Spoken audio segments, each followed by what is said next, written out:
Welcome back. తెలంగాణలో BRS పాలనలో నిరుద్యోగుల జీవితాలతో చెలగాటమాడారని కాంగ్రెస్ ఎమ్మెల్సీ బల్మూరి వెంకట్ ధ్వజమెత్తారు. నిరుద్యోగులను మోసగించిన బీఆర్ఎస్ నేతలు మీడియాను తప్పుదోవ పట్టించారని ఆరోపించారు. మాజీ మంత్రి హరీష్ రావు ఉద్యోగాలు ఇచ్చామని చెబుతున్న మాటలన్నీ అబద్ధాలేనన్నారు. ఏ డిపార్ట్మెంట్లో ఎన్ని ఉద్యోగాలు ఇచ్చారో హరీష్ రావు బహిరంగ చర్చకు రావాలని ఎమ్మెల్సీ బల్మూరి వెంకట్ సవాల్ విసిరారు. 10 ఏళ్ల వారి పరిపాలనలో నిరుద్యోగులు అడిగే ప్రయత్నం చేస్తే కూడా ఎగతాళి చేస్తూ అవహేళన చేస్తూ ఇష్టం వచ్చినట్టు వారు మాట్లాడినరు.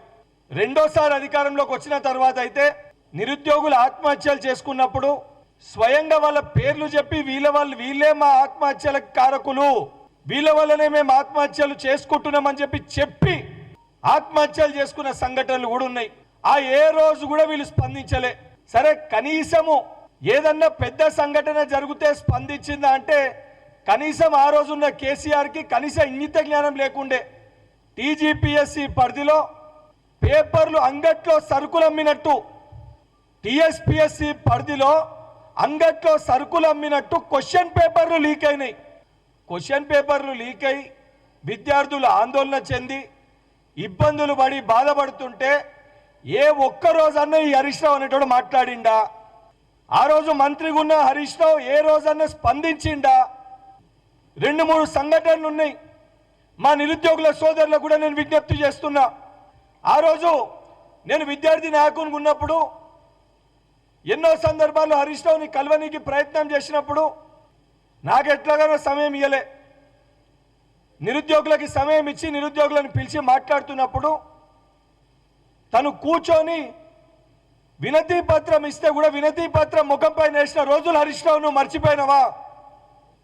నిరుద్యోగుల సమస్యలపైన మాట్లాడమని ఇదే పత్రికా విలేకరులు నేను ప్రశ్నిస్తే సమాధానం చెప్పకుండా ప్రెస్ మీట్లోకి వెళ్ళిపోయిన విషయాలను మర్చిపోయినవా?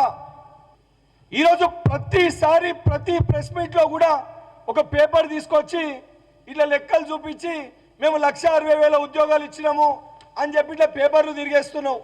ఇదిగో మేము ఇచ్చినాయి. ఎందుకు ఆ పేపర్ ప్రెస్కి ఇస్తలేవు? ఇవాళ కూడా 1,66,000 ఉద్యోగాలు మా 10 ఏళ్ళ మేము ఇచ్చినామని నువ్వు చెప్పిన పేపర్ని ఎందుకు ప్రెస్కి రిలీజ్ చేయలేదు? నిజంగా నువ్వు 1,66,000 ఉద్యోగాలు నువ్వు ఇచ్చి ఉంటే మీ 10 ఏళ్ళ మీ పరిపాలనలో 1,66,000 ఉద్యోగాలు ఏదైతే నువ్వు చెప్తున్నావు 60,000 పైచీలకు ఉద్యోగాలు నువ్వు ఇచ్చినా అనేటి ఏ డిపార్ట్మెంట్కి ఇచ్చినావు? ఏ రోజు నోటిఫికేషన్ ఇచ్చిర్రు? ఏ రోజు నియామకాలు జరిగినాయి? ఎవరెవరికి ఉద్యోగాలు వచ్చినాయి? దాన్ని బ్రేక్ ఈవెన్ చెప్పు. నువ్వు చూపించే పత్రాన్ని బయటికి ఇవ్వు. లేదా 1,66,000 కొత్త ఉద్యోగాలు మీ 10 ఏళ్ల పరిపాలనలో నువ్వు కల్పించినావు అని నువ్వు చెప్తే ఆ వాస్తవ డాక్యుమెంట్ తోటి నేను నీతో బహిరంగ చర్చకి సిద్ధంగా ఉన్నా.